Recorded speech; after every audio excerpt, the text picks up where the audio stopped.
to talk about the items that are out there. So anything that's not listed on the agenda, we can bring forward now, if you wish.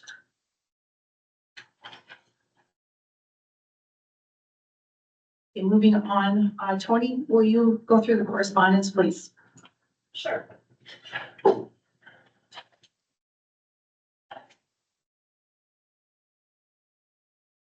Sure, everyone in the meeting here.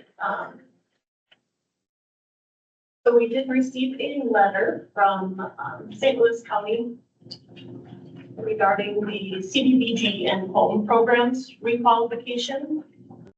We are members through St. Louis County with this program, and so every 2 years, I believe it is, they have to kind of go through that process again and make sure that everybody that's in there with them every 3 years, make sure that everyone is currently in the program with them wants to remain in the program. And this is where we get tapped into that CDBG funding So we never did. exactly, yeah. So it lays out an option here where if you were to opt out, then you could apply for a different type of assistance. I thought it said, maybe not. Yeah, it does say that. I have looked into it in the past, and then I think the portion we would get would be very minimal. Where if we're in with the county, then that portion adds to what they are of it, is eligible to distribute amongst the communities. Okay. Does it cost us anything to be part of this? No. And is this the same board that Jamie Heim had to step back from and they're looking to fill that position? Correct. That is the same board. Okay, has that position been filled with anybody that we're aware of? Not that I'm aware of. And I believe that position on the CDBG board, they would review qualified applicants that are applying for this type of grant. And they would represent us, right? Is it regional that they represent or? Yes, I believe each community gets to have someone on the board, and then there are regional appointees as well. Okay.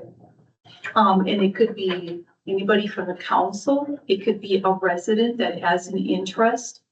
I believe it is paid, I believe so. not by us, but by CDBG.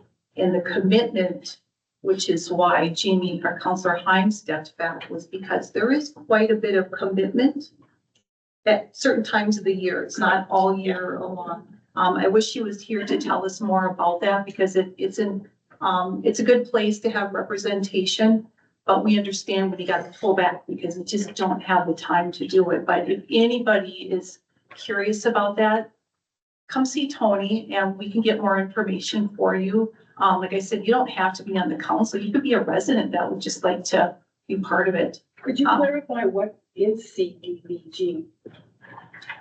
The Community Development Block Grant, that's what it stands for. So, So Is it's, it a grant to build new houses or how is this? lots of different things that they do. The city has received grants in the past for, adding handicap access to our bathrooms was one of them. I think we got something in the park too, yep.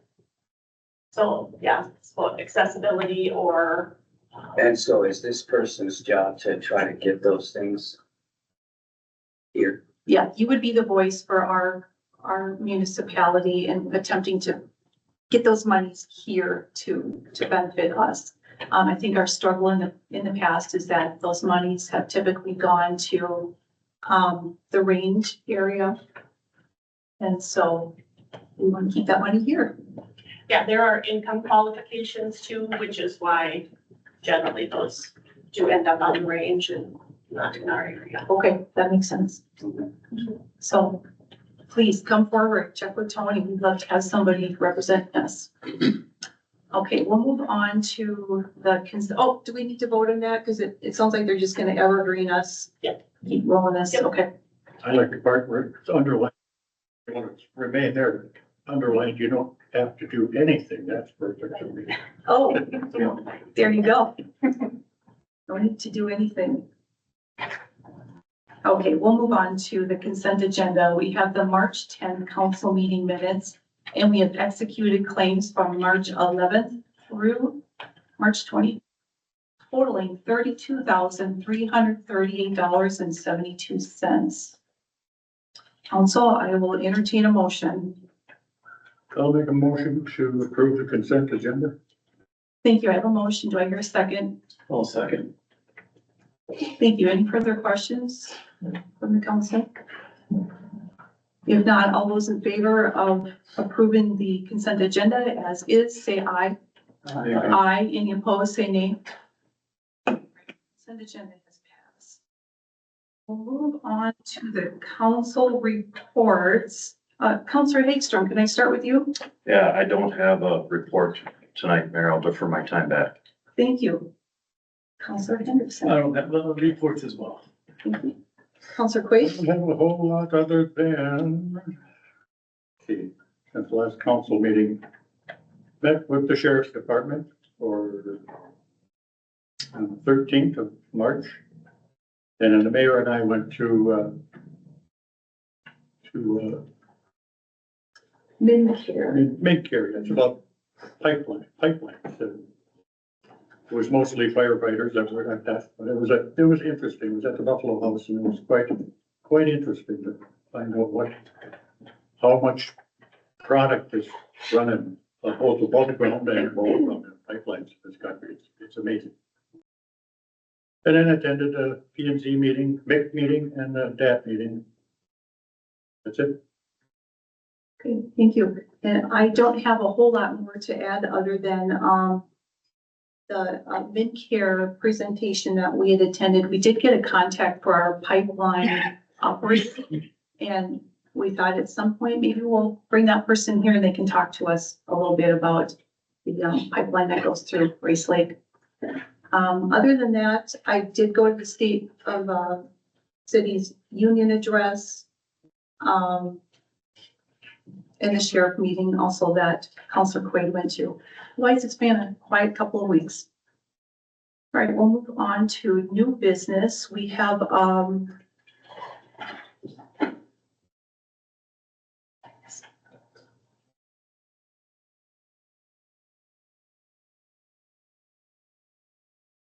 apologize. I gotta take a step back here. I missed over something here. We have the utility update and report. Tony, can you take us through this utilities update? Sure.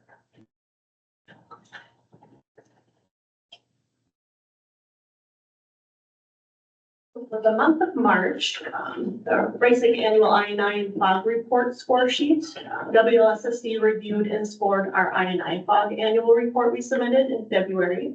Scoring was based on various criteria with a score of 0 to 29 points being compliant. The city's overall score was 5, which the lower the score, the better. So this is our best score looking back 10 years. The points we did receive will be addressed through continuation of our program to reduce I&I and by letter defining the link between planned activity and action that is in line with our continued growth and development.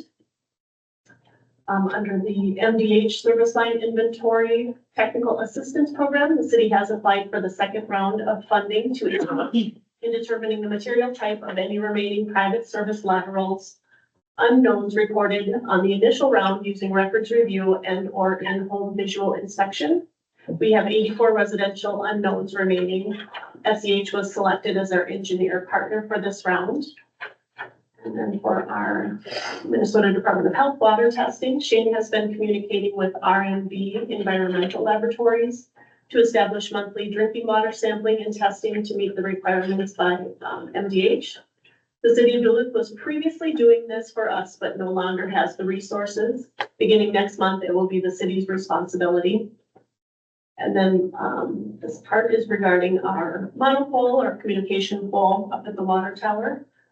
The work expected to begin March 3rd with a completion date of March 25th on last month's report has been rescheduled for the summer.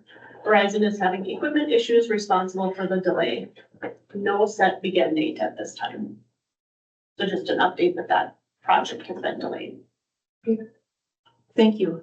Shane, I apologize. I should have asked you to read that out. I saw you and then I forgot you were there. Apologize. But never fear. I've left the best for you. Shane, are you prepared to do the comparisons? I have a question before we move on about the monopole. Is the monopole the communications tower that's over by does that belong to Lakeview? It does not. That one, They were doing work over there. yeah, that one does not belong to us.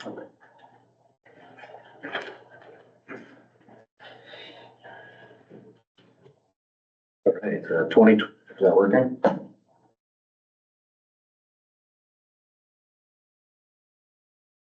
Twenty 25 sewer and water comparison.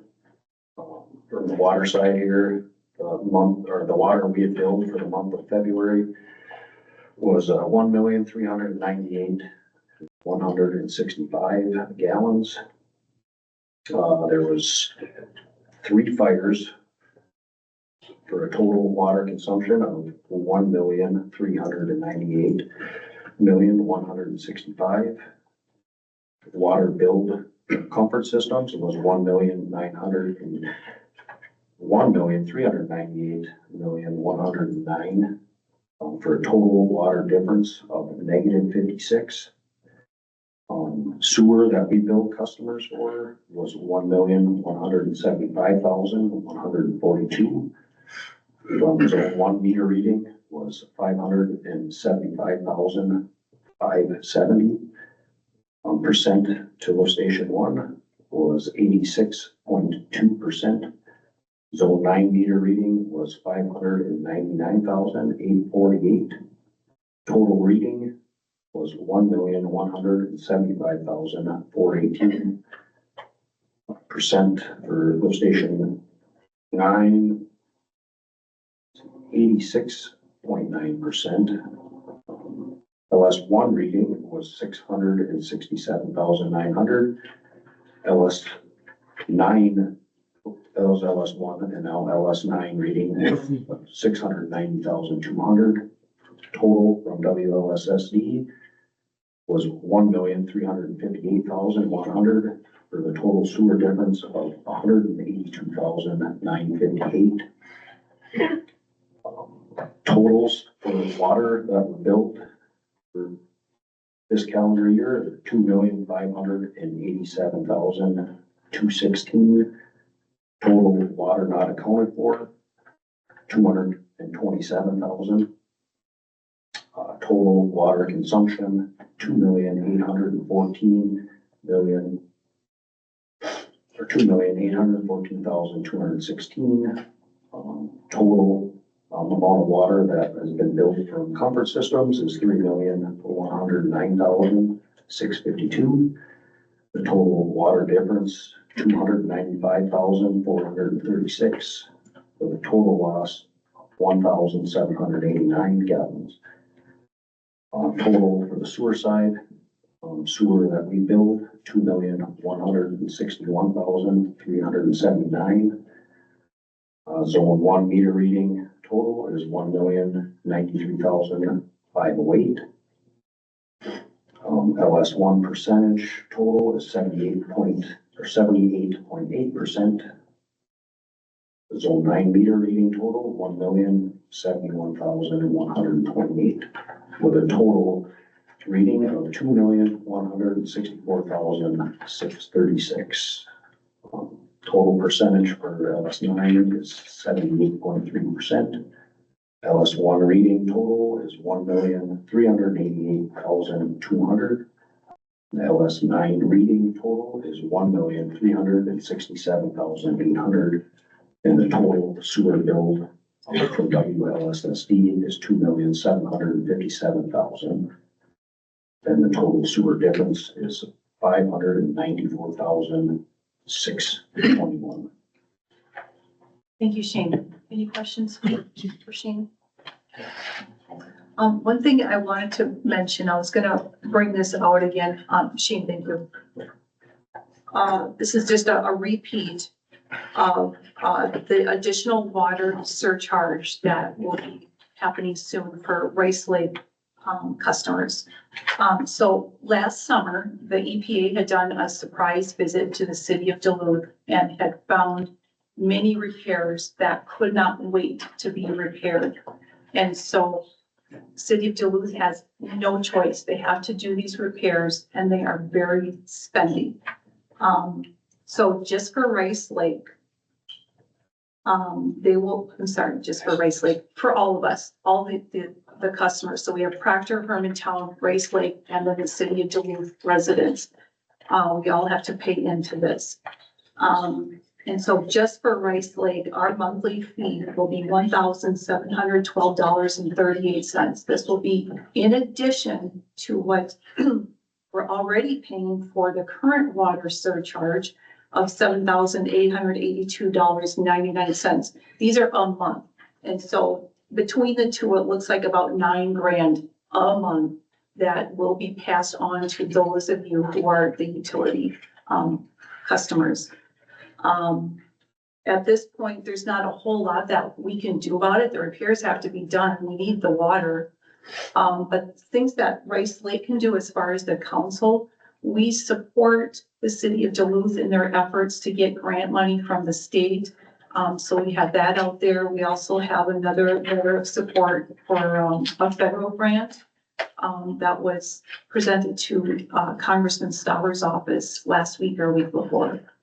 And so those are some easy things that we can do to support that, because if we don't get that grant money, that's where we're going to see the increase. So of course we support that. And I don't know if there's any other opportunities other than, I mean, we're not going to go out and develop our own water treatment system, that's for sure. So,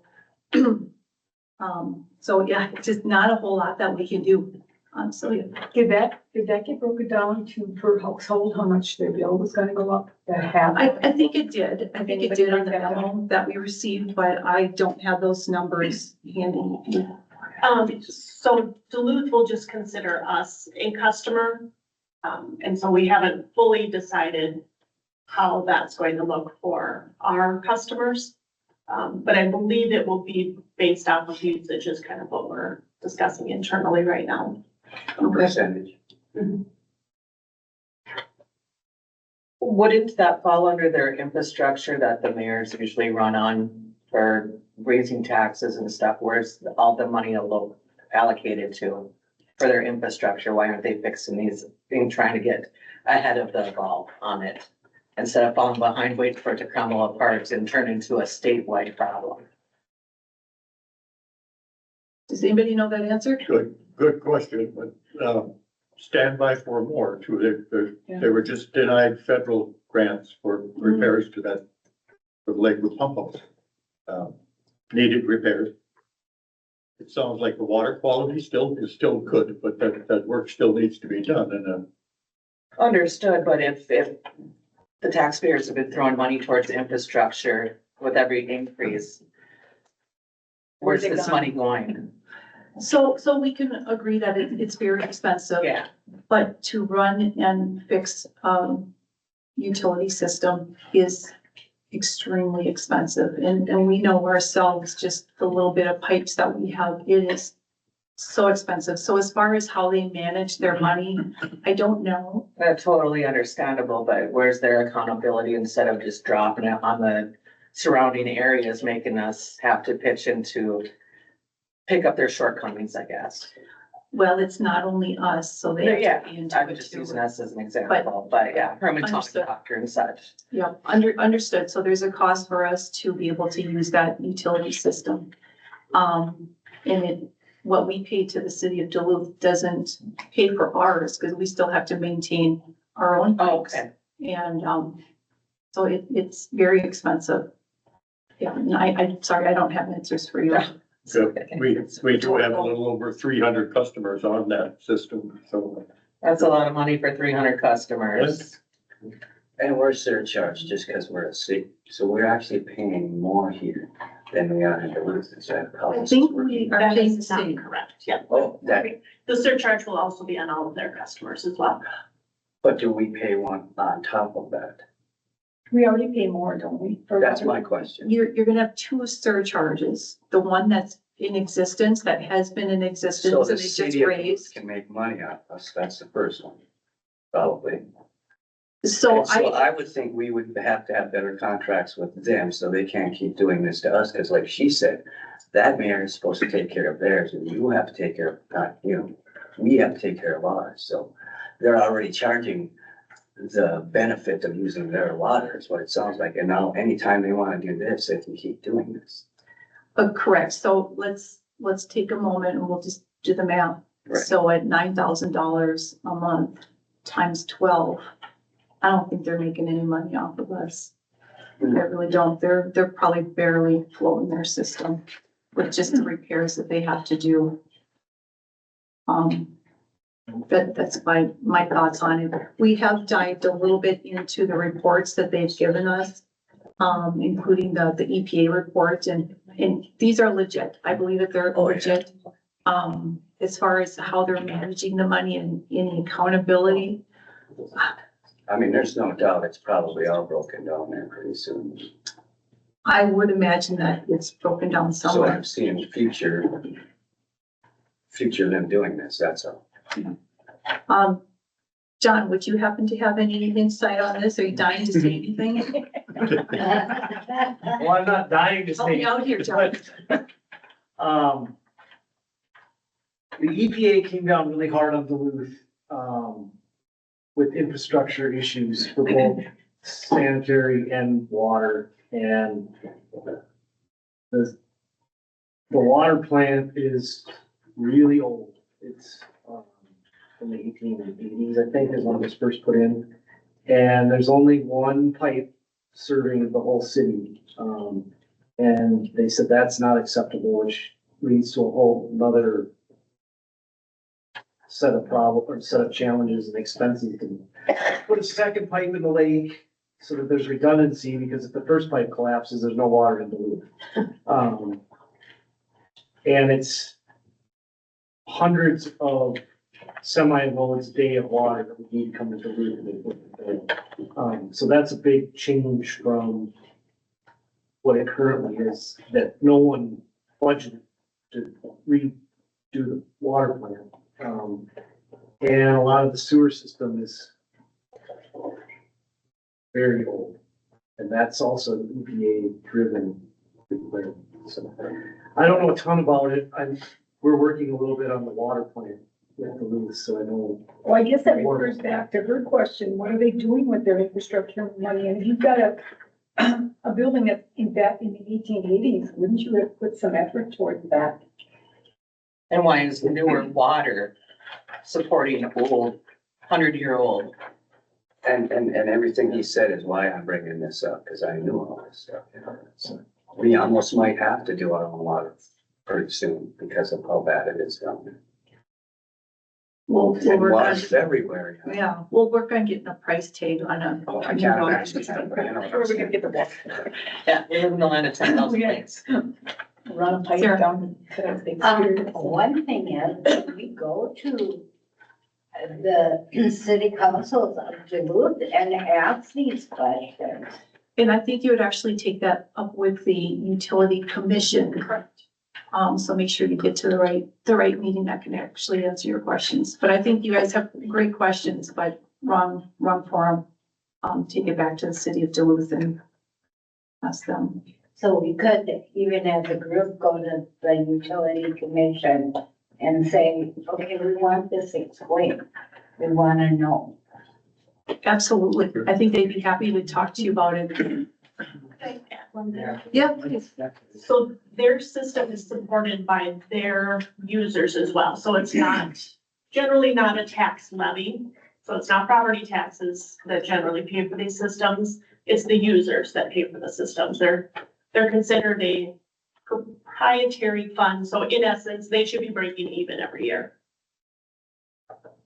Thank you. So just, I'm sorry, I need to be talked to like I'm 5 years old with ADHD here, so I need a little more clarification. So if we have, say, 300 users in Duluth, or in Rice Lake, that's using Duluth's water, and they have 90,000 people, and they break it down, it just seems like they're throwing it on top of each user. Just seems a little unfair that our 300 are picking up slack for the 90,000 on their 150-year-old infrastructure. Does that make sense? Why are we paying for their old stuff? We're actually paying for the. For just our end of it, just what's run through Rice Lake, or are we, I would say that the whole process of, and Tony, feel free to correct me on this, from the treatment to getting it to the home, it's gotta run through their pipes. It's Sure. treated by, but they abused it for over 150 years and now we're chipping in to help fix it. from the sounds of what John Loy was saying, is that some of this, it's the EPA coming in and saying, I think you gotta do this. And it wasn't on their radar. And I don't think that it was necessarily neglect in all the things that had to be fixed. It was, we've gotta do this. Yeah. We just gotta do it. And Sure, I understand that, but throw it down to layman's terms. I work in a bar. I have a health inspector that comes in every year. And she slaps my hand if I do something wrong. Well, that's the EPA's job. That's kind of a big deal considering all of our crap, for lack of a better word, is going into the big lake. So I get that aspect of it. But they've been collecting taxes on it long before we've been using water on it. I just don't understand why they don't have a pot separate for that they, you save up to repair your car. Why aren't they saving up to repair their infrastructure? agreed, agreed. And I don't think I can answer. I don't expect you to. I just want to talk out loud. Yeah, How often does the EPA come in? Do they come in yearly or I don't know. is it all of a sudden they swoop down with all of the stuff they had to do? When was the last I EPA? don't think that they invited them. I'm pretty sure. I'm sure It was a surprise. Yeah, from you shaking your head, they It's like come whenever they want. Oh, Yeah, it's but like I don't a think shot. they've really spent a lot of time in the last decade prior to this round of investigation. I think there's been rumblings and it finally came to a head, but I think it took about a decade for it to really come to a head. I just can't sit back. They got such an old building that they never even looked at to fix, or like their old water line. Okay, have you ever gone to a Duluth? So, guys, we're gonna move on. If you have questions, I would encourage you, check out the utility commission. I think they've got, I know they got a meeting coming up, but the date, do you remember what it was? Okay, I apologize. Check out the city pages. I'm sure that they've got the date for that utility commission. And go there and see if you can get some better answers than what I can give you. All right, we'll move on to a letter from Peter Branca. Did anybody have any questions on the utility, sewer and water comparison? No, okay. That's a pretty good. Okay. Letter from Peter Branca. Tony, I read through the letter. Do you remember the history of where we were at the last meeting when we had talked about the past, the 2023 assessment? I don't remember forgiving it. I just don't. So be my historian here. Yeah, so council did not, to kind of go way back, I believe started in 21. So to be assessed on the 22 taxes, and council had agreed to give him a year to connect, which he did not. In 23, we did not hear anything from him to appeal this amount. And then in 24 was when we last talked, and you had agreed to, give him another year to connect with an escrow account sitting there. So, yeah, this particular one was never appealed at the time before it went on the taxes. And we did not agree to table this and come back later to figure out how to take it off the assessments, correct? Not that I found anywhere in my notes or the minutes. I Okay, don't recall that. history, anybody? John? No, this is a long-standing issue in front of this council. And in the past, on more than one occasion, we've tried to be accommodating to Mr. Branca, and he's still not connected. And so, again, there's a decision to be made here because this assessment is a large one. So I don't really, we need to have this conversation because this just can't keep on going for another 4 years. So that's my contribution right now. And so this is the 2023, excuse me, assessment. It's already been assessed. Correct. I don't know that we would typically pull that out. Even though I see there's a process to do that, I'm thinking that this stays. Yeah, a portion of it has been paid already, Okay, so. And the original amount was 7,367. So of that, 3,342 has been paid already with property taxes. okay. Okay, so that's where we're getting the $4,024.68, and that's the amount that they're wanting to have forgiven? Or what's the ask? Yes, in essence, forgiven, removed from the, But, but what is the city's assurance that this is moving forward? Now, we've been talking about this again for many years and again, we tried to accommodate, but what assurances do we have that this is going to take place? Because there's been plenty of time given by this council to have this work done. So how can we actually move forward to getting the connection complete? in the past, we have allowed residents to submit a signed contract or like an approval, a quote that they have approved, that they have shared with the contractor, so they're kind of bound to a contractor connecting them. So, that, Wasn't that kind of the last conversation we had with him? Yeah. It's good. Yeah, Mayor, Ma'am, is that- coming up. is it okay? Yeah, please. Your name and your address, please. Jennifer Jackson, 323 North 84th Avenue West. And I'm Peter Branca's power of attorney. So starting back in a number of years ago, he already had started to have some memory issues. And it has gotten worse and worse to the point where I have power of attorney. We have gotten 2 quotes on the hookup, and I was filling out funding for him, but before you do that, you have to figure out income, so I needed to do his 2024 taxes.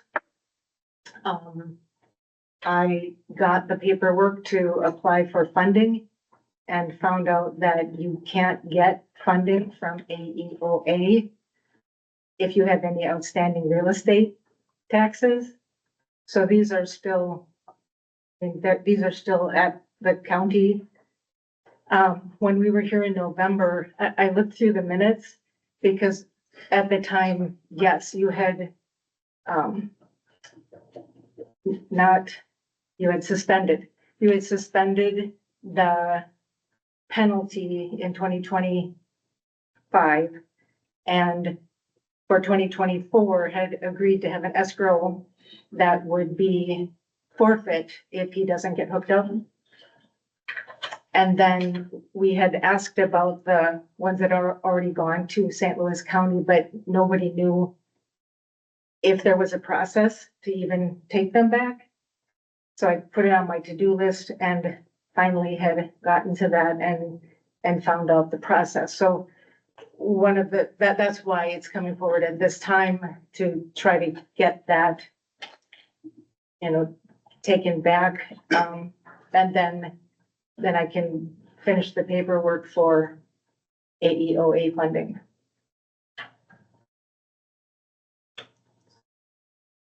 Tony, this amount of $4,024.68, what is that from?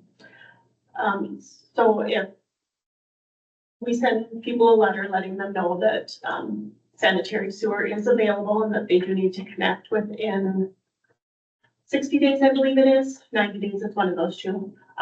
If they do not connect, or at least are not working towards getting a connection, then we do start charging them the monthly flat rate. And that's what most of these are, is the monthly flat rate and, late penalties.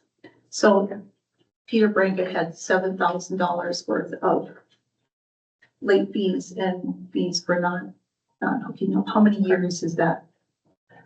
That I believe that was probably 3 years worth of.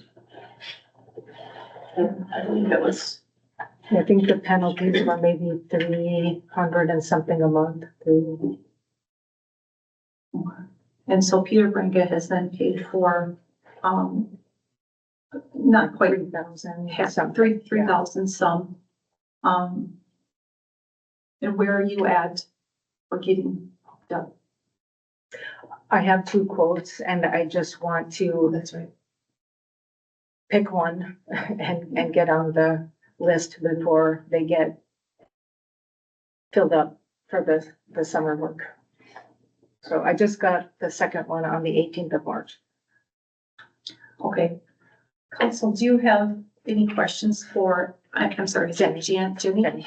It seems, I understand the dilemma. You can't get the funding until this is removed from the tax records. And we're saying, we've been doing a lot for Pete, and we haven't gotten anywhere.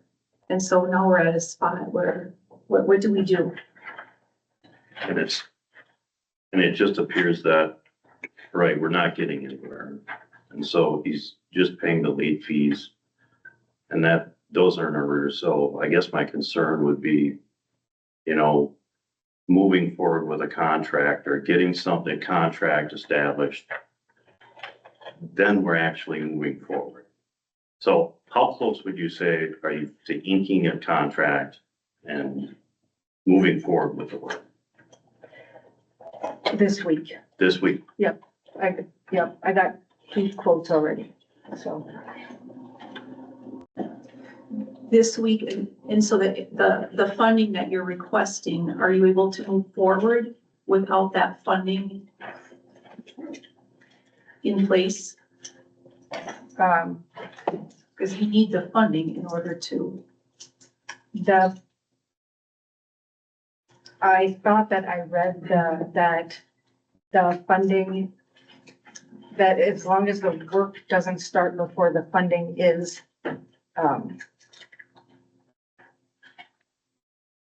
received, that it's fine. There's some funding that you can't sign a contract before you have the funding. But this is a loan funding, so. Okay, so Counselor Hickstrom, it seems like you're going down the path of, let's get something signed, something that says that we know that this is happening, the work is going to get done, and then bring it back to council at that point. Yeah. So far, it's just been kind of one step forward and 2 or 3 steps back. But, I just want something to start getting. Could I offer up a Please. motion with the contingency? Yes. Meaning you can approve it and I can remove it once I receive the contract from them, so it doesn't Yeah. come back to you guys. I was thinking that too, if there's, because this is all about, really about timing, and it has been for a while.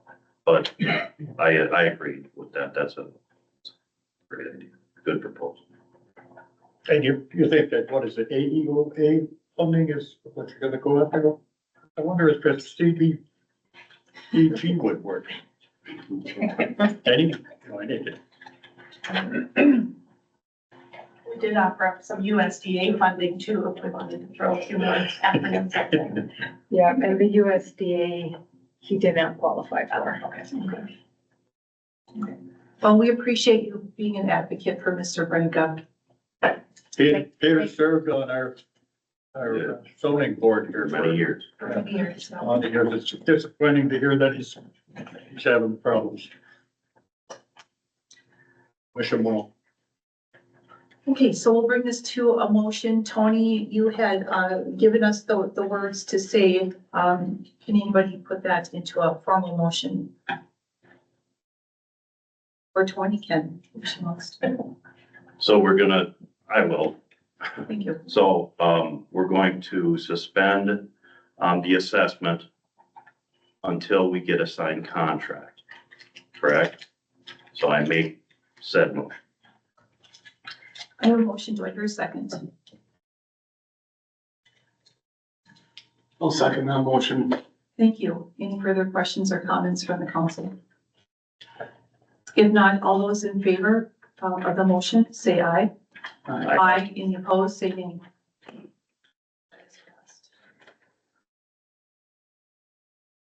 Okay, next. We have our plan, unit development, final plan and ordinance for Rice Lake Villas. Now Counselor Heim and myself had asked for this to be put on tonight's agenda so we could talk about it. We do have somebody from the developer that is here to answer questions. And tonight is the night that we're all gonna be respectful. I think we can all ask the questions and get answers and have this be a really healthy forum. I will demand it from everybody here. Tony is prepared with some content that it's not meant to bore you, it's to help us all understand the process, even myself. PUDs, planned unit developments, are not second nature for me, nor probably for anybody on this council. And so we learn, we repeat, we have legal look at this stuff. It's this constant learning and city staff having to adjust their processes and learn along with us. And now we're at a point where we're gonna all learn about this and then we'll open it up for some questions so you guys can ask the questions that are on your mind, okay? Everybody good with that so far? All right, Tony. So planned unit development, yes, does offer some flexibility to the zoning regulations. So I'm reading out of our zoning ordinance number 22. The process is basically a two-step process. There's the PUD preliminary plan review and then a final plan review. We did the preliminary plan review so February of 2024, so a little over a year ago, which included a public hearing at that time. And basically what that process did was we get kind of a general site plan of the area, what the project is, kind of what they're asking to be variances or changes from the rules of what's currently in the ordinance. So Planning Commission held a public hearing on that and reviewed the plan that was submitted. And they recommended approval to council. Then the city council reviewed same process. I'm just looking for the date of that one here. That was February 26th of 24. council looked at it, did approve the preliminary plan with one condition placed on this approval that Scavenger Road would be paved from Martin Road to Luzerne Road due to the increased traffic, increased width on the gravel road there. So basically, the preliminary plan approval gives a rezone for those parcels to a plan unit development pending final plan submission and approval. So now we are at the final plan process, which this process, when the application is submitted to staff, we review it to see has what was submitted in the preliminary changed now that the final plan has been submitted. You know, there was some slight changes in the parking lot layout. Nothing that changed, again, those variances from the zoning ordinance. So then the process is to the public, or the planning commission holds an informational meeting, again, kind of just letting the public know, hey, this is what's happening. This, you know, plan was approved, the preliminary plan was approved. From there, the planning commission then would recommend approval or denial to city council. City council would then, again, look at the application and look at the planning commission's recommendation and again, recommend approval or denial from there. So when we do a PUD, we end up with basically 3 approvals that come out of that. It's one approval, but you end up getting 3 different things. You get an ordinance that defines what is allowed there and what is different, again, from our zoning ordinance. So property still has to abide by everything in our zoning ordinance except for those things spelled out in the other ordinances. There also is a developer's agreement that the city and the developer enter into, which spells out what the city is expecting of the developer and what they are required to do in order to keep their approval for the project. And then the third part of that is really just the approval of the plan itself. So generally, we would have that public hearing at the preliminary stage. As long as nothing significantly has changed, we move on to the final plan, which then is just a public informational meeting. When we were working on this, we did not have those ordinances available at the public hearing back in February of 24, which is why we are having a public hearing at our next council meeting to just kind of look at those ordinances to make sure that what's in there is what the planning commission and the city have approved, and that, you know, we have enough controls on the project to make sure that all of the criteria that is required for approving or denying an application as it's listed in our zoning ordinance, that all of that criteria is met.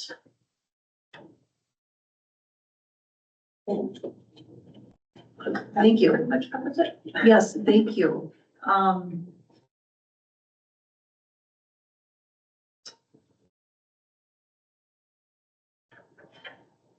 When is things like lot coverage, screening, when does that get reviewed? That was preliminarily reviewed and approved at the preliminary plan stage. So part of the reason we went with this particular plan unit development process, which we got from other communities in the area, is because we don't want to scare off developers if they have an idea of what they would want to do. Our previous one, they would basically have to get everything engineered, designed before they could even come and say, hey, is this something the city would be willing to approve? So we switched to this process because that way they can do their proposal. We can look at it and say, does it make sense for our community? Without the developer, property owner, you know, whoever is submitting the application, without them having to spend $20,000, $40,000, $60,000 on engineers and all of those type of designs. So that's in essence what the preliminary approval gives them, is that, hey, we looked at this, planning commission looked at it, council looked at it, the neighbors, had a chance to look at it, come and comment. Everybody looked at it and were okay with what they're proposing. And now we need to know the details. So that's kind of where we're at now, is we're digging through those details to make sure everything's in there. Okay, so you dig through the details and then there's a time where you're like, okay, let's see what movement all these details have done. Does it still match what was done at the preliminary, plan process? Correct. Yep. Okay. Okay, council, before I open it up for questions, do you guys have any questions for Tony regarding the process? Now, notice tonight, there's no vote tonight. Tonight is all about people learning, being able to ask questions. I guess I don't understand why, because this has been a process for this particular development here for a little while. Is it the two draft ordinances that are holding this up from coming to a vote? Because, public hearings, the Rice Lake Villas PUD originally has been moving forward per direction from the city from the beginning. Correct. Yep. Okay, so is it these two draft ordinances that are kind of holding this whole thing up? Correct. Yeah. And in the ordinances are pretty much everything that was there was discussed previously. So it's, lot coverage and density are really the only two variances. We did not have them prepared last February and we should have. So it's a learning curve for us as well. But yes, that is the whole reason why it requires another public hearing. Have we ever had public hearings on the PUD? I don't recall that we have. I don't remember. I was really hoping to be able to get a vote on this tonight. And And so I'm sure the developer would like that get moving forward too. I think we had already posted the date to have happened at the next council meeting. But because of the questions, we had opened tonight up as an informational meeting. So that's why, and that's what happened. I just want get one thing straight too. The Stavanger Road will be paved according to the city of Rice Lake specs. I don't recall that being discussed at the planning meeting. Which part, I'm sorry? So they wait for ahead of the signatures. The paving for the Stavanger Road. And that's gonna be taken care of by the developer? Right, and that's right. And how I read it, Bob, is that if this doesn't get moved forward, this ordinance is almost tied to Rice Lake Village. And I think if anything, you take the ordinances out for discussion later, or we move it to a vote and leave everything the way it is. Because I don't think that point number 5, Stavanger Road shall be paved in accordance with Rice Lake ordinance should be tied to this ordinance specifically, if that makes any sense. Well, It shouldn't be in there. Developers Right. agreement. Right. yeah, my hair burst into flames when I saw that. I thought, I can't continue to live on the fair road. If Rice Lake is gonna be paving the Stavanger Road. That's at the developer's expense, not the city's expense. But what they're saying is it's in the, But it's eternally in the ordinance. Correct. Yeah, I see what you're saying. Yep. so is that right? I would have to check with Mike Corey. I would assume it's something that should be in the developer's agreement. But it was in the findings of facts from the original meeting back in February of 24. That was a condition that was placed on there. Well, you're right, it should have been in the developer's agreement, that's binding too. Right, and that, yeah, that will also be presented at the April council meeting as well. Okay, so at the April council meeting, is that when we see the developers agreement then? Correct. So that will be ready at that time? Yep. Okay. You may have already answered this, Tony, but I've had questions from the community about frustration, the process, where people in the past have wanted to develop in Rice Lake and they were just met with just frustration that couldn't get what they, not what they wanted, but they couldn't get their project the way that they had visioned it.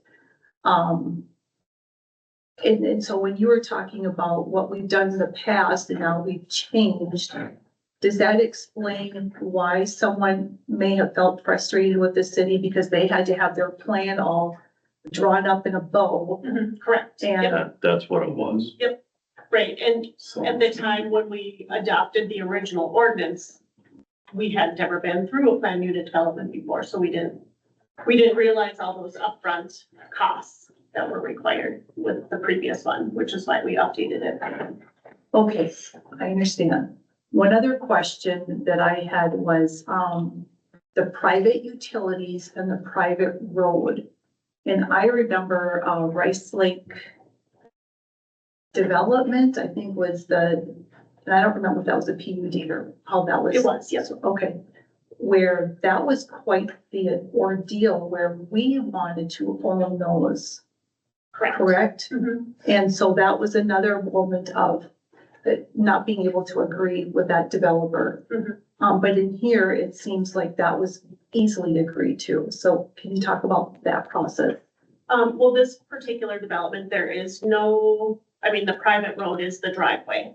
There is no additional city infrastructure that is needed for this project aside from the requirement to pave the city road with the developer's money. Okay, so this is all mound No, systems? no, the city utilities are already there.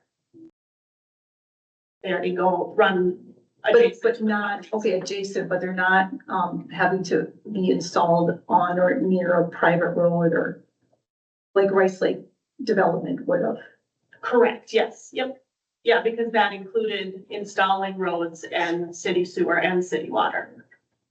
This is merely a connection to the building from the public infrastructure that's already in place. Okay, I understand. Okay, any further questions from the council? Okay, all right, public. As you wish, come forward and state your name and, address. Hi, Don Butchart, 3910 East Calvary Road. I guess my questions with this development going through is, will there be city buses going to it? Well, now I'm drawing a blank. I have so many. What is it gonna do with the flow of traffic there? I mean, that's a lot of extra cars in a very short distance to one of the main arteries in our city. I know there's roundabouts coming, but that's a constant flow of traffic, and I'm more worried about the houses from Quick Trip to Stavanger Road being able to get out of their driveways with a constant flow of traffic going through. And I'm willing to bet those houses, they know that a letter was sent to them, maybe they understand it, maybe it ended up in a pile like mine, that's huge. But and again, then they're gonna cut across over to Calvary Road, and then there's another roundabout. How is all this meshing? Cause I can't place it in my head at all. And I know it's gonna be slower traffic going through the roundabouts. But then again, you have, Northland going through with trucks and trailers. We're a main artery to the Northern Lakes. Now you have trucks pulling campers and boats.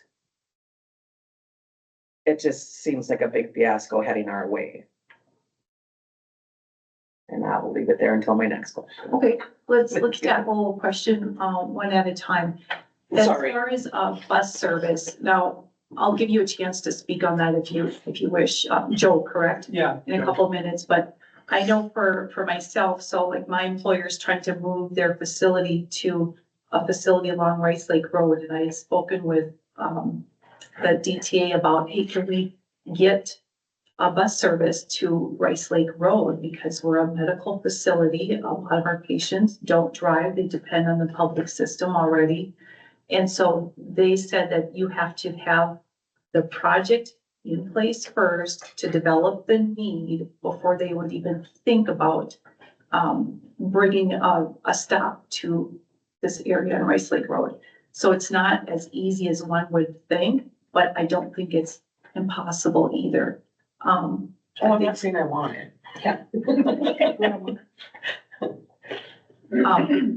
Gregory, Bus stop hasn't been on our radar at all. Our current facility, none of the residents leave, unless they're taken by family members. So, honestly, newer development hasn't been on our radar at all. So I don't have a comment on city bus traffic there. thank you, and very good point. This is, memory, I'm sorry, Our existing facility is a memory care, 24 unit memory care center. Yeah. okay, and this addition is assisted living. That's just like the step below memory care. So we have an area where patients can transition into, according to their need. So Okay, I don't know that a bus stop would serve that population very well either. But again, this is the first I even thought about, public bus transportation. Are you with Open Arms? Yeah, I'm one of the, owners. developers. Okay, so I guess what my understanding is that building is going to house 55 plus. A lot of 55-year-olds still drive, but I mean, it's just a question if our city bus is gonna eventually be driving through our city to get up there Yeah, to help alleviate that. The majority of your residents will be driving in the new building, so that's a lot more traffic Yeah. coming out onto Martin Road, a lot more traffic. Is my question. Yeah, I don't know how the city bus routes are determined. Do we have any? I mean, I'm sure we do in Rice Lake, but not in that particular area. I don't know what the closest bus stop to that current facility is. So none of this has really been thought out as far as flow of traffic and winding down to transportation, singular transportation instead of 20 cars, city bus or.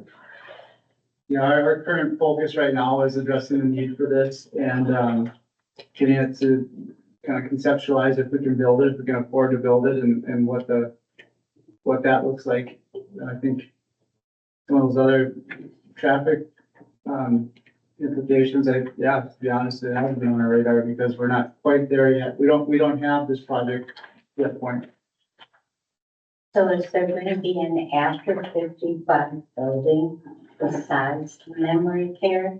Just, We haven't like set an age requirement for the new facility, but the idea is that our current one is memory care. It's, people are there because they aren't safe to be on their own. And Right. then we have a lot of calls about people that wanna live at our facility, but they don't quite need that level of care. right, And so this facility that we're developing that is in the works now will be, independent living.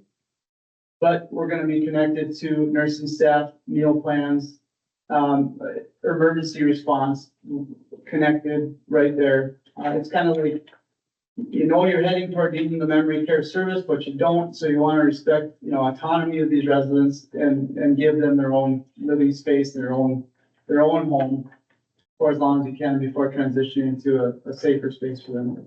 just, I question because from the cities, and I did an after 55 building, complex, I had 78 units just in Okay. that building, and it, was really nice.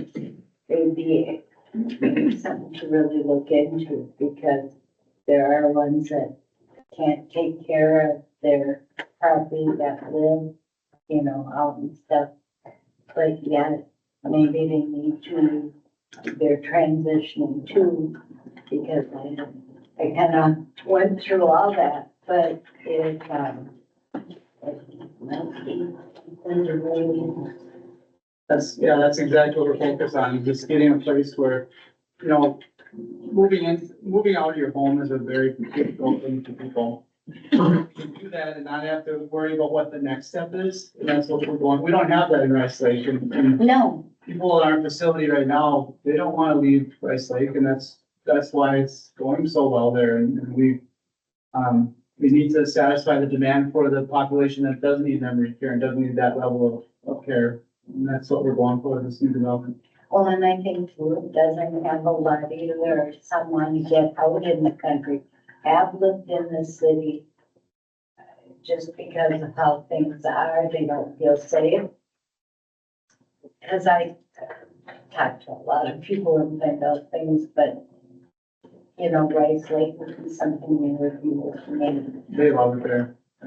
But, you know, it is. So, And it's. so we're gonna keep moving this forward here. Tony, did you have? Yeah, so I do want to add something to those questions. That is all stuff that we review when we're reviewing the plan.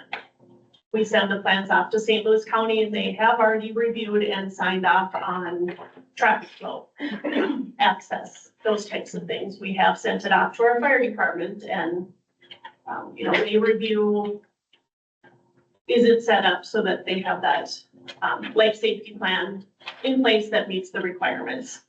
We do send it off to our engineers who review it and say, does the public utilities that are there now support this size of a project? So it isn't just, that's not the developer's job to do all of those things. That's the city's job to make sure that what they're proposing, we can, you know, satisfy the needs that that new development creates. And again, you know, some things we do internally, the things that we do send out to our engineers, our attorneys to review. The developer covers all of those costs, so it's not anything that the city is paying for. Obviously, we don't have to pay St. Louis County to review the traffic flow, but if it were a large enough project that triggered their actual traffic study requirements, then yes, there would be a full-blown traffic study that would need to be done. Good case in point is on Arrowhead Road, just west of Rice Lake Road, where they're putting up those apartment buildings. Quick Trip went in there a few years ago. Traffic study was done at that intersection. So there are, you know, it's not like they just submit something and we're saying, oh, it's good. Like, there are people, professionals that review every step of the process too. So one quick thing, I'm sorry, but I'm confused. You're saying memory care, I had read workforce, residential, what is it? And that one person has to be 55 that is in that unit. Okay. It's two different things, that's what I'm confused about also. Yeah, so if I understand it correctly, you've got the pillars, which is if one person is ready to go in and interrupt me, please. Yep. One person's ready to live in the assisted living, but your spouse is not. So like I would send Kevin there because he probably needs to go there, but I'm not, we can live together. But then, so you've got that. I mean, As long as one I'm is there. there. Yeah, that's for the record. But live there together, but then the workforce housing is separate. And that is built primarily for, or across the street or whatever, but so there's two separate facilities. So what is a workforce? So that's my question. So you Joe, said- please, can you answer that question? Because my workforce housing, I think of something completely different than what you presented in your project. Can you talk to us about the naming convention and what that means? The, workforce housing is for, and I apologize because our existing facility is memory care. Yep. And the new, the new building closest to that, there are two separate buildings. One is a 24 unit, which is that what I was describing. Okay, and then across from Stavanger is the 10 unit workforce housing. So that is even less removed from the memory care. So what we're looking to do is have a place familiar to whoever's living there that there's a logical, transition into the memory care. So there we're- still hasn't been clarification on 55 or above. You haven't yet answered that, yes, you have to be 55 and above. This is gonna be a senior housing. Yeah, I guess I don't have that answer. That would be George and my role in this is more to look at to make sure that the numbers work out and coordinate financial with them. So I would have to defer that question to Jordan, but I mean, my guess is that there is some sort of requirement for age, but if it's 55, I can't say, I don't know. That is something that we added to the It's in here. ordinance, It's in the order. Okay, which I don't know that, again, because this is not the public hearing, the developer has not been fully apprised of the yeah. drafts that have been going on I was internally. told to come here about an hour before the meeting, so. Right, I yep. apologize. So that's why there isn't total clarification on that matter right at this point in time. So And when you can look also at the ordinance for the workforce housing. I don't believe workforce housing is mentioned anywhere in there. okay, so what is the workforce? Is Yeah, that a yeah, separate building? What? That's It's a what I- separate building. There's gonna be 3 buildings, Okay, so the workforce housing is for what? 10 for anybody. We need housing in the community, and this is for, it's an apartment building for anyone to live in. So you're saying Okay. subsidized? Are you gonna be I- subsidized? Are you saying Nope. low income? What are you Nope. saying? There are no state subsidies on this project that we are aware of. Because affordable housing, if you search different definitions, most of them have affordable housing for households with earned income that is insufficient to secure quality housing in reasonable proximity to a workplace. This project is market rate housing. Okay, and what is your definition of market? What is your span? Are you talking like Market rate 40 to No, 80? Are you talking it's- 20 to 30? is whatever a single bedroom unit would go for, it's whatever a 2 bedroom unit would go for in general. So it doesn't matter my income. No, No, so. Is if what you you're looked up saying. If you went out and looked up a efficiency apartment at Bluestone right now, that's what I was trying to get at last Mhm. weekend. Yeah. That's the point I was trying to make. And I got yelled at. So if you're looking up a studio apartment and you compared it across all the communities at the pillars, not the pillars, whatever these damn Indian apartment or all of them, that's market rate. You're looking at Bluestone, you're looking at whatever's over here on, what is it, Rice Lake when you're coming up just past before the school. The 3 that they built right on, it doesn't matter. Yeah. That's market rate. So it's not, I know we all want affordable housing. I haven't rented in 15 years. And that's market rate. So everybody's like, oh, it's gonna be, it's not. I know that we say that it is, but rent is expensive. We live in a college town. We cater to the out-of-state people that pay for their kids to go to school in Duluth because we all live near UMD, Scholastica, that's LSD. It is what it is. So if market rate for 2-bedroom is $2,000.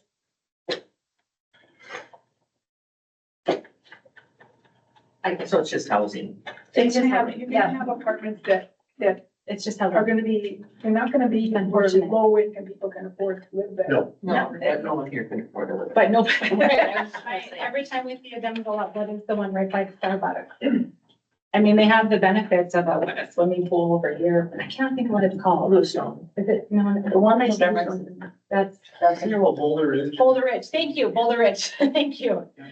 But yeah, so you have the benefits of gym and things like that, but I mean, there's the misconception that market rate is market rate. So we want affordable housing, but it's still. Yeah, there is no such thing as affordable housing. So as I understood, just from, because Rice Lake, is in favor of workforce housing. I had pictures of homes, and so when I think of workforce housing, we would love to see some single family homes, and these are, the market analysis has, said, you know, if you're of, certain poverty conditions, these will not work for you. These are meant for families with toys and things that they want to move in, and occupy these buildings. So that's what I think of workforce housing. But workforce apartments, sure, why not? It's the same kind of difference that you guys have already explained where, there's no such thing as affordable housing. There just isn't. It's If you the world read that we live in. It just might be real good housing for employees that work at Yep, these other exactly. facilities. You can walk to work, it's a great idea for that, it's only, but 10 units? Yeah, right, 10 units. And the workforce housing is how many units? And 10. that's what he's saying. Oh, 10, and then the, That one's 24. Okay, 10, and it's single, just one floor, right? It's not multi-level, the apartments. I thought it was, I think they showed 2 stories. Is it 2 stories? Yeah. Okay, Okay. okay. My apologies. 2 stories. And that's why I asked the question, if you go to minnesotahousing.gov and you read all of the different things about workforce housing, that is why I asked the question, because it says it can be income-based. You can have some that are income-based and you can have, but nobody would answer my question. Because it specifically states on the Minnesota Housing website, the minnesotahousing.gov website, I did all my research before I asked my question, they can be income-based. So. They can be. They can And be. so They can I'm be, and aware that's why, that yes, there's that's other why I- apartment Mhm. complexes where they'll have a Yes. certain number Yes. of income-based apartments. The ones And that are then, involved. and then the money, Mhm. it come, this has to come into play on how Absolutely. to make it Yep. a project that can be paid for. 100%. What I'm understanding, Mr. Gregorich, that is not in this scenario. Those other types of facilities would do that because they're applying for grants of some sort. And the only way that they can get a grant is to have income-based housing. Yep, a mixture. Can that be changed after? I'm sorry? After something's built, can that be, that status of that workforce housing be changed to income-based, or does it stay at what you're saying? It's just- I think Mr. Gregorich is here to make money. We make money. With that said, the feasibility of that 10 unit is, I'm not seeing it, and that's my job, that's my role, because what market rate housing is paying to construct a 10 unit facility with what the income, revenue would be, it doesn't pay the bills. So I don't even know if we'll be able to build that, even if we get the approval, and that's kind of what we're waiting to find out. It doesn't make sense for us to go to the bank and ask them for money when we don't, I mean, we have the final plans, but we're not even 100% sure we can build it. And that's what's being hung up with this right now, and that's why we're all having this conversation.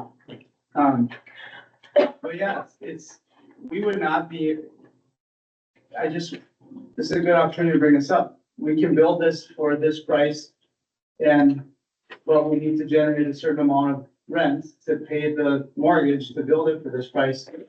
And unless I come across a surprise, I don't know that it will work. But it's in the development phase, and this is where we're at.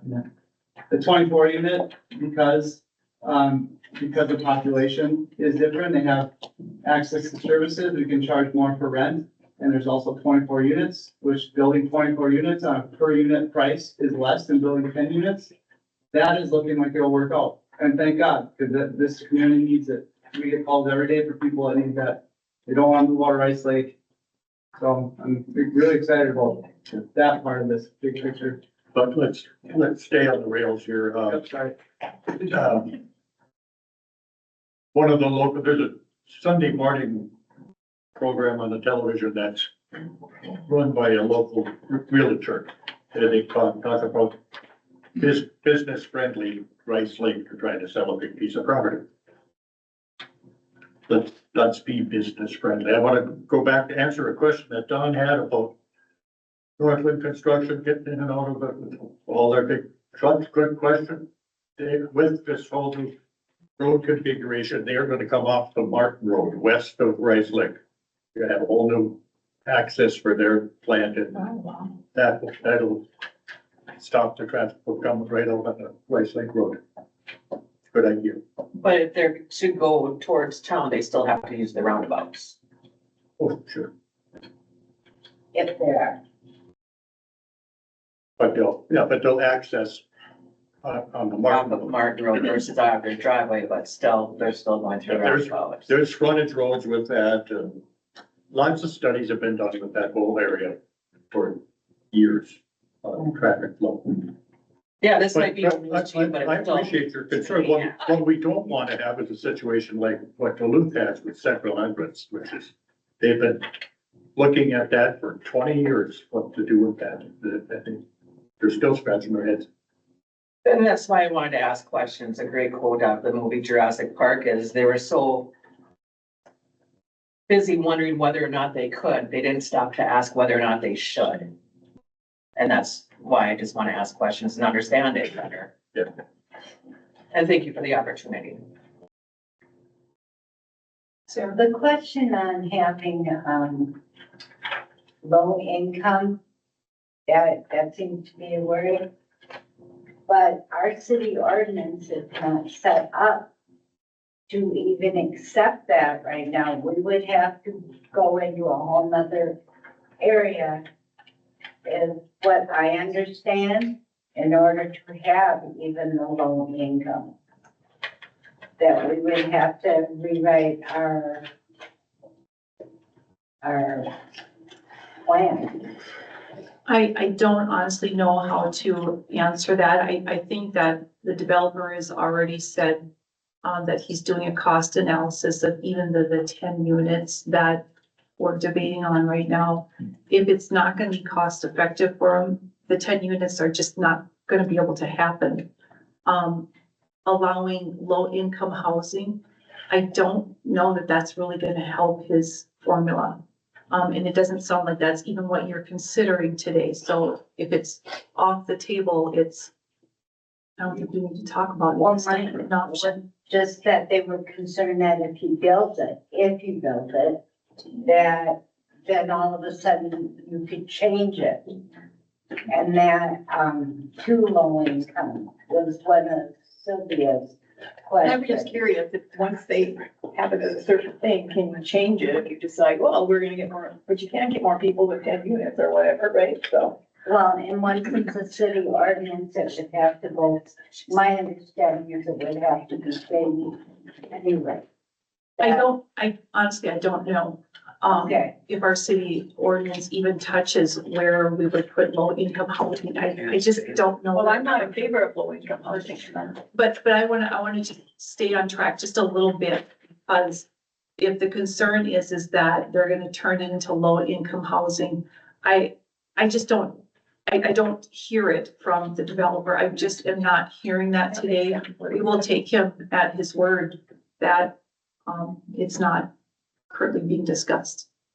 And I really doubt that he would change that in the future to accommodate. I think- Joe, if I'm speaking out of turn, please. No, I didn't know that was even the question. If they would call Yeah, it, but- it would be okay.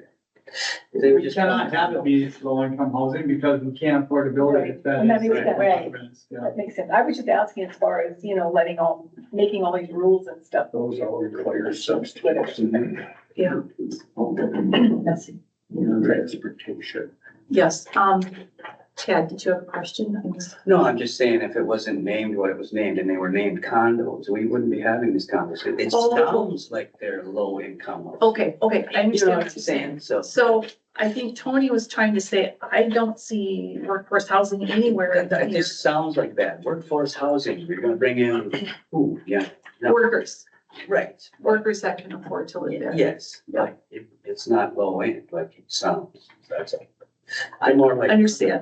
Understand, we'll change the name to Rice Lake condos. Yes. The price of automatic. Yes. Yeah. Condo. Okay, Sarah Ramos, 4128 Charles Road. Counselor Quaid, you had made a comment about the paving in Stavanger Road and that your hair would be on fire, which is how I feel about our road. I live on Charles Road. It is not paved, thankfully. But that brings up a question about speed limit. So I'm very passionate about my Charles Road and Charles Road Speedway. And I'm curious to know what the speed limit would be on Stavanger, Luzerne, Charles Road. Our road has no speed limit. I'm assuming Stavanger does not. Same for Luzerne, Fair, Willard and others. So I don't know. It's an unposted road, which I have called City of Rice Lake multiple times about that. I've been told it's 55. I'm assuming that fire reaction that is untrue, but it could be, I don't know. I read the, DOT website on rural roads. And we're a city, but it doesn't say anything otherwise. So if you can answer that. I can try. First of all, I like the name, Charles Road Speedway, was it? That, yes, I live on the Charleston Speedway. My nickname for the fair road is a Little Ho Chi Minh Trail. But Officer Wick, could you answer that, please? Looking it up right now. Is somebody gonna get speeding tickets for going 40 on? So here's my thing with those roads is being unpaved, they're not if you're going more than 30 miles an hour on there, you're gonna feel like you're on a rocket ship going to the moon. It's not a comfortable drive. Oh, I know. So But that doesn't stop people. They don't care. Yeah. realistically, if it's not posted, I would assume that it's 30, but that's an assumption. And before I was asked, That's common sense. so, and driving through there, I don't know where these are going, but Stavanger Road specifically, there's so many stop signs at Luzerne and Kingston. Sure. That if you can get up to 30 between those, then that's kind of impressive. Especially with the stop signs at each intersection. Oh, delivery trucks can. Oh, I know, trust me, I know. So I guess my answer is, I'm not Well, sure exactly what the speed limit is, but Well, and they're not posted, so I mean, we're the first true house on the Charles Road, the first real house. And I mean, they get past that little paved section and it is like the Charles Road Speedway. So I love the springtime and I get real mad when Justin comes through and he likes to, you know, even out the road with the grader. And I'm like, can you just drop it past our driveway? I love the potholes. So we love pothole season. That's the only time I slow down, that and Halloween, but so, yeah, I was just curious, but they're unposted. And when you read about it,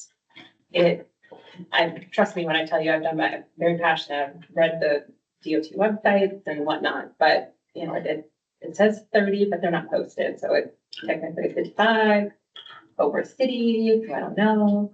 So I have a question for the officer here. Yeah. You say that they're not posted, right?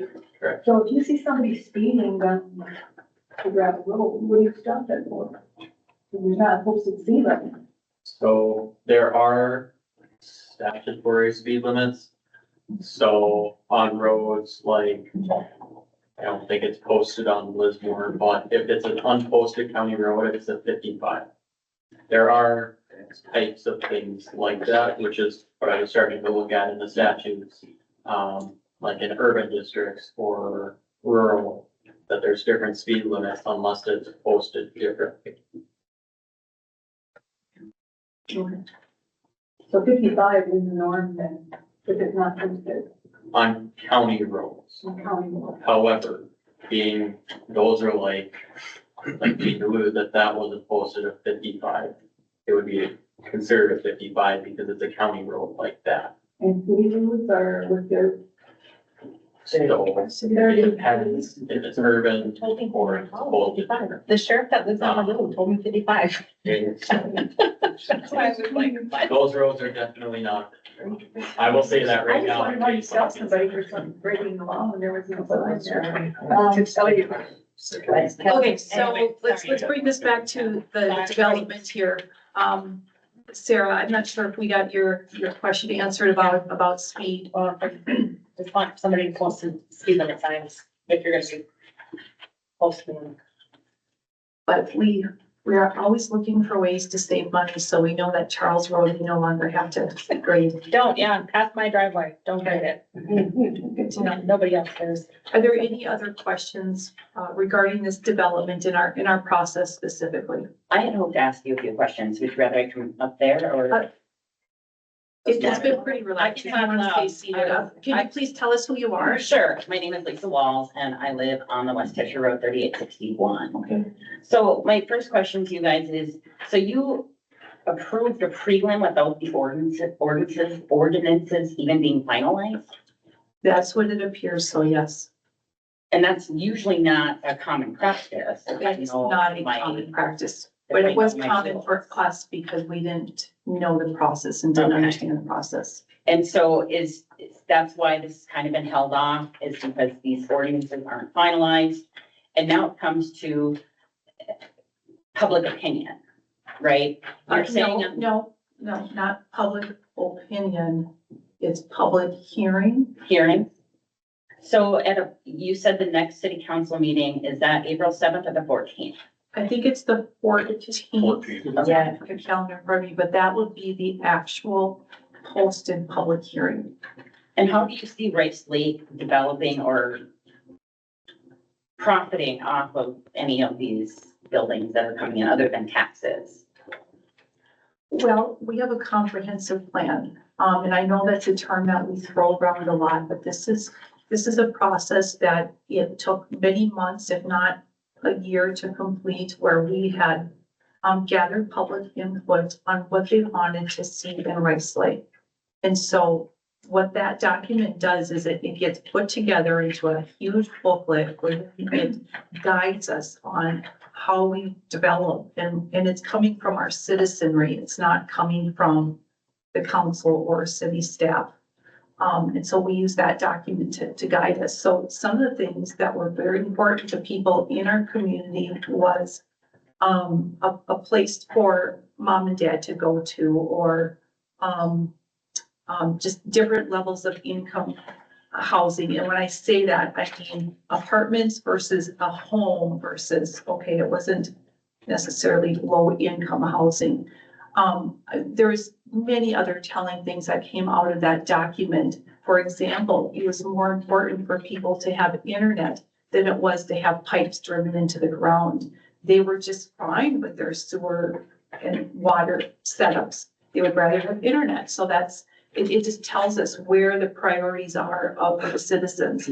We had a significant turnout in those surveys that we had sent out at the time. And so we feel that we got a good representation, though I know we didn't get everybody, but that's how we know what's important to our community. And so also part of that process, the citizens had the opportunity to say, where do we want our growth? Do we want growth? And the overall opinion was, yes, we want growth. We need that commercial development. Okay, where do we put it? So part of that process is literally people would put a finger on the map to say, okay, this makes sense right here. And so that's where we have our commercial zone areas. And so those commercial zone areas are open for development. Now, the reason why we pick commercial zones is because we're still trying to protect that residential area, the quiet area where people live. And so we separate that. We get these pockets where we can put businesses and put that growth, and we're trying to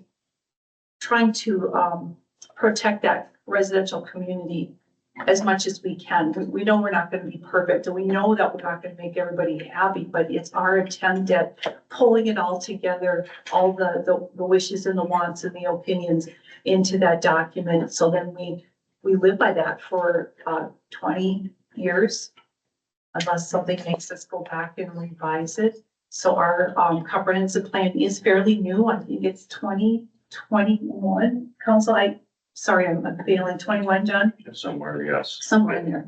And so it's pretty new for us. So I don't know if that answered your question, but that kind of tells you where we come up with this and why we're gonna put that right there. And I believe that this application is, while it looks commercial to us, it's really a residential use. These are people's homes. That's where they live. And so that's why it's a fitting use within the residential area. So it's not really a commercial development. Did that help at all? Yeah. And I guess my last question is, if it's the same people over and over that are coming to build, are you worried about any type of monopoly happening within the community where the same developers are profiting over other ones, over other ones, over other ones? Like Everybody fairness? has a right to build in Rice Lake. Anybody who wants to bring forth a development plan to this council we'll have audience and we can review it on a case-by-case basis.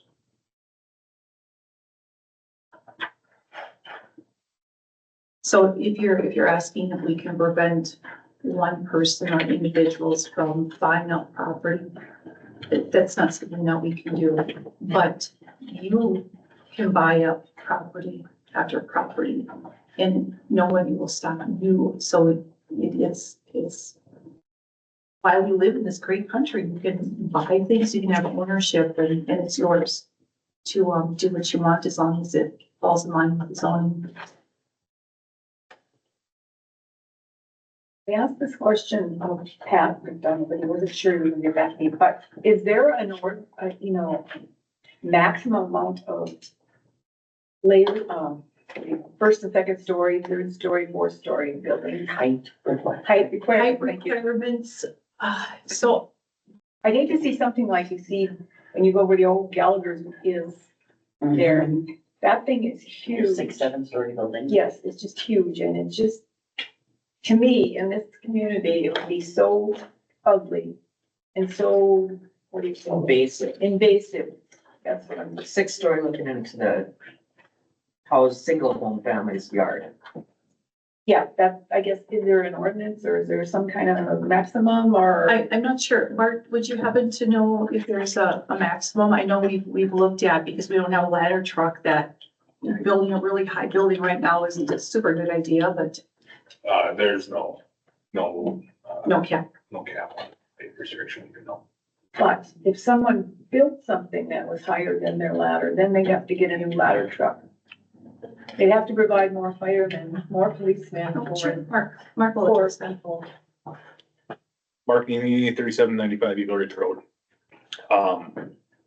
My comment here is gonna be more about just a comment of the business that's next door and, how great of a partnership it has been with them, as the need for city services has come, with that increased use of the memory care facility, right? Being that this is gonna be an assisted living facility, I am very confident that our services are gonna be requested that much more, right? However, that's just part of living in any kind of community, right? We're gonna respond to your house just the same as we're gonna respond to anybody else's house. That being said, as communities evolve with the comprehensive plan that's been laid out, different types of equipment are going to be needed in the future. And that's only to better serve the residents of the community, to our best ability, right? Right now, we're not there, and it's not just about, multi-story, buildings. It's also about big box stores or, large industrial areas. If the BTU, output is that much greater, you need that much greater equipment, right? And so it's not just a one question, one answer type of situation. It has to evolve as the city evolves. Yes, I understand that. My question is, with all the development, and there comes more need for more policemen, more firemen, more equipment. Where does the cost of that fall? So I won't be able to answer that question tonight, so. Okay, I understand that development is a concern and it is for us, as Mark was explaining. It's gonna be, you grow a little bit and then you think, oh boy, what do I need to do to, protect or to, and so this is gonna be a moving, breathing process as we go forward. To maybe ease you, your concerns a little bit, this has been something that's been on our radar for a long time, not just with these new projects that have come in. If we were to only focus on the here and now, we'd be behind the 8 ball 5 years ago, right? There's discussions that have been had with the council members about planning for the next 10 years at a time. And, we feel like we're in a pretty good position to be able to sustain exceptional services from a fire department perspective, for quite a while to come. That's good. Thank you, Mark. I'm just, I don't want to be taxed out of my home. And I don't know where the money comes from. And again, the more projects that come in, tax base goes, that brings in more money to provide for those services that are being used. Well, they should pay their fair share. I agree. I'm sorry, just real quick to add on to that, and eventually the tax base might catch up to pay for needed equipment and stuff, and I've been to enough of these meetings to know that the fire department has come this close to just getting new radios and air tanks and budgeting and stuff. Now, all of a sudden, boom, we're developed, we have 35 more units of people living in our area. Where does the money come from? I mean, if I know there's grants and funding out there, but if you can't get it to serve in time, where does that dollar come from? Does that make sense? Try me again. Okay, so we have 35 units coming in, let's say, and our fire department isn't big enough to accommodate those because they need another tanker truck or another vehicle. And there isn't funding for us to get it, but we have to have it in the city to accommodate said complex. How do you pay for it? If they say, you have to have this now, the county or the state, and we don't have the money for it, and there isn't funding for it, but they're putting the crunch on the city. So one thing I want to point out is that our growth is very planned. And planned, we'll call it government time. It takes us forever to approve something and to move it forward. And so nothing is done by surprise, but it's also, it's planned. And so the 30 whatever units that this is gonna add, or people, or if it's double, or if it's 60, our current fire department can handle that. And plus, I believe that you have on-site medical personnel, correct? And so that's another layer of, a service that can be provided to those residents. That So the could fire be help. department doesn't have to go there for someone that fell. Maybe, I don't know, it probably still. With the great partnership that Open Arms has been, is when they first opened, there were some learning and growing pains that came with it.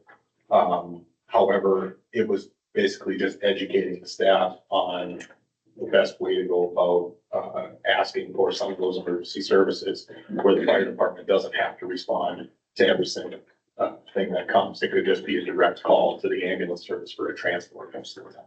So our calls went drastically high in the very beginning, the first couple of months, and then they have fallen off immensely thereafter, just by kind of developing that partnership and that relationship.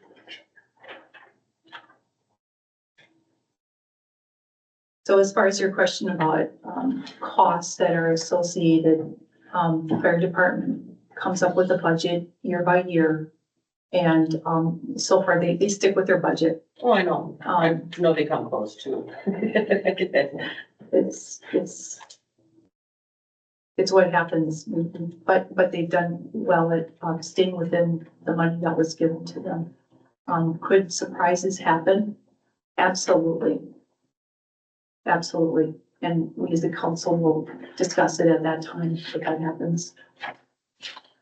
Well, I know the 148th is a part of the mutual aid along with Gamison and other surrounding areas. But I'm not sure about the state saying what we have to have as a city if we're growing by, you know, and in those units, let's just spitball another, 70 people living there in one small area. The response time, I mean, if you have multiples, I mean, the Mayo ambulances aren't, it's not a big. They have 2 ambulances? No. How many do they have in there? Shift 9 to 10. 9 to 10 for how big of an area? Whatever their service territory is. Okay. But that was their choice, they're not forced into that. I would suggest that we go back to. Sure. Sure. So I understand, you probably have more questions on that and, we can talk offline. Yeah. Are there any further questions regarding this, plan unit development? Does everybody, understand a little bit more than what you maybe came here and what it's about and what we can expect? Any questions that we haven't handled yet? I think there was questions about the process because the last meeting we went to with the zoning, they were already saying, oh, it's, you know, they're finalizing and approving and whatever. And I guess we failed as people watching your agendas all the time to find out what's gonna be on there. You know what, I don't, To make I it. wanna address that because I don't want people to think that they failed because they weren't trained in how to check our calendar, check our agenda. You guys are public, and if you don't understand, you should have no embarrassment about challenging us, asking us. Come right to us. My phone number has been publicly out there for quite some time. If you don't have it, come and get it because everybody needs to have a mayor in their pocket. Okay, you can talk to me at any point about this process. And if I don't understand it, then I'm gonna go to city staff and ask them because I sometimes don't even understand it myself. But I don't think you should feel bad or feel shameful because you don't know the process. It shouldn't be that way. Well, I when think we went to the utility meeting, they said it was finalized and people were kind of shocked, you know? And the chairman kept saying, well, we had a public meeting in February. And I looked for a long time and then I finally noticed it's February of 24. That was way over a year ago. Yeah. So I guess we as citizens have to be more involved in looking things up and questioning things so we don't get, you know, all of a sudden we're shocked with something. Yeah, understand. And so there are also initiatives that I'm speaking with Tony about how could we better educate the public? Because I know people are busy. And for them to check the calendar, to have some kind of predictive quality of, oh, I'm gonna be interested in this project. I better look for this one. It's not even on your radar. And I know for me, myself, I'm busy. If I wasn't on the council, I can't say that I would be on top of that calendar for every detail. And then even if I was, I would certainly not understand the process.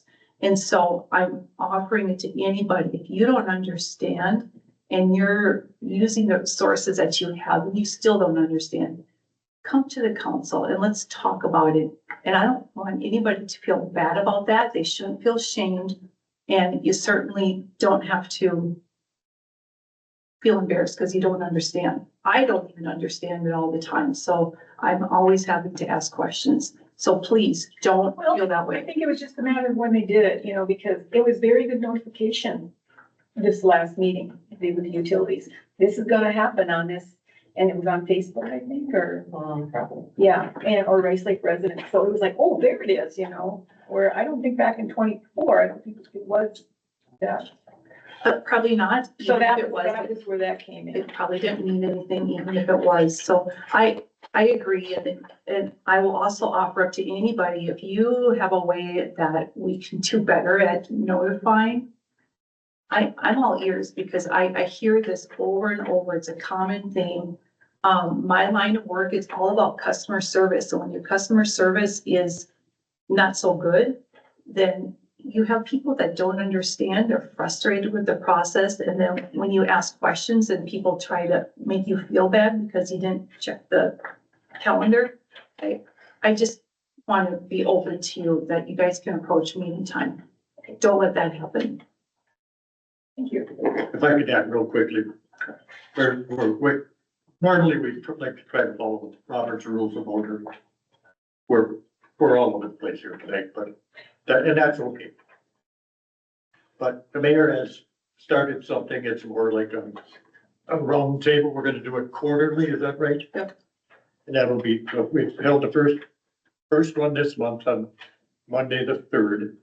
So every 3 months we'll do that, and it's more of just, you won't have to counsel up here. Like this.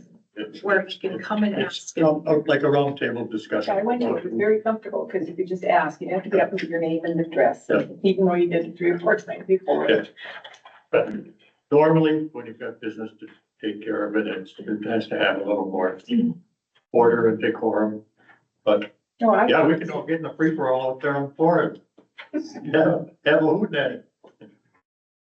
So tonight was meant to be a little more relaxed, so everybody can just talk about it and not feel that you're confined by the rules so much.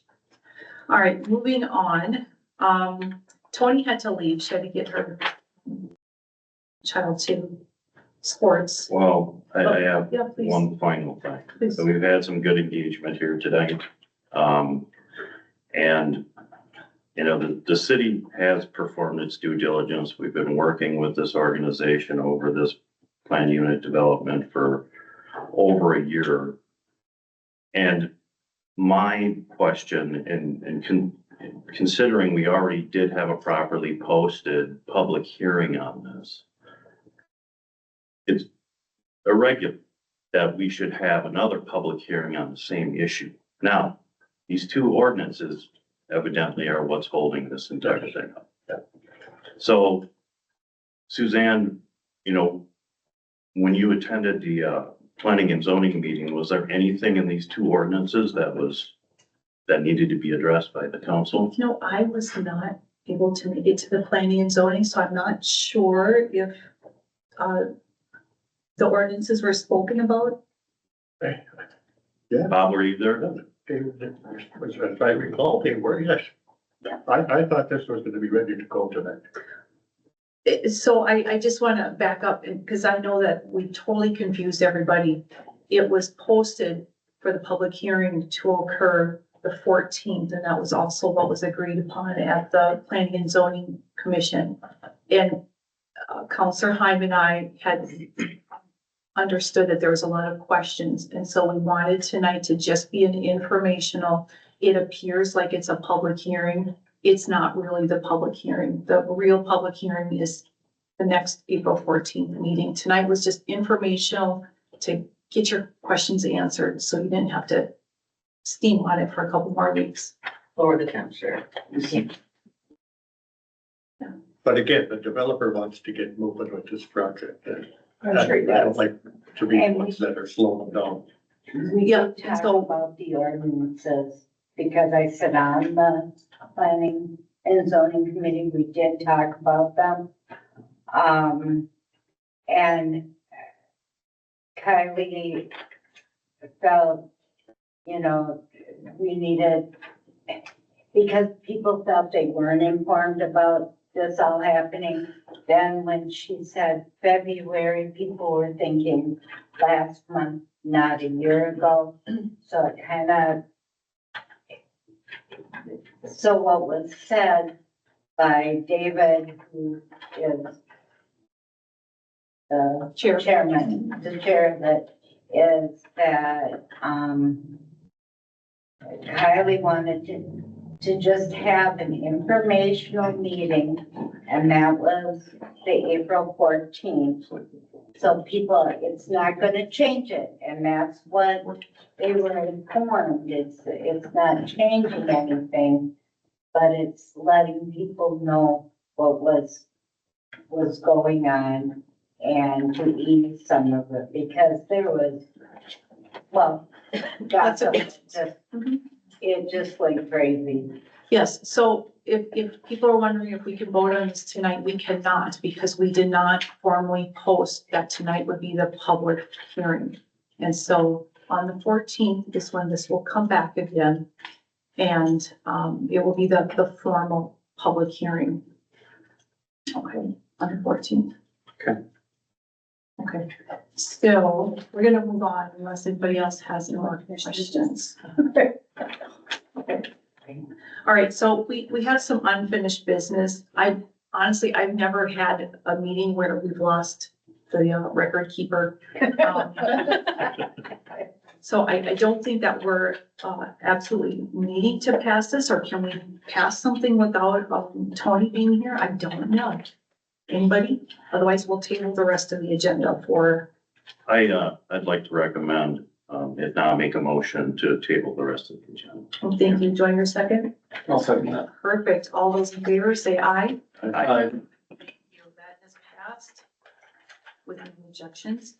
And, By the way, the rest of the agenda was just about lawn care. Here's our lawn care contract. We're still getting snow. Now I'm just doing anything real bad.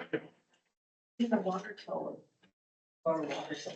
That's the property around it and just mowing and Oh, yeah, it's all lawn care. okay.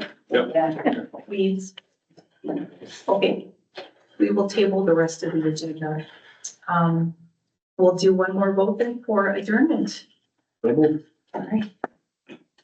Thank you, everybody, and if you have any questions, or as I say at my normal work, questions, comments, or snide remarks, come up here, talk to me, okay?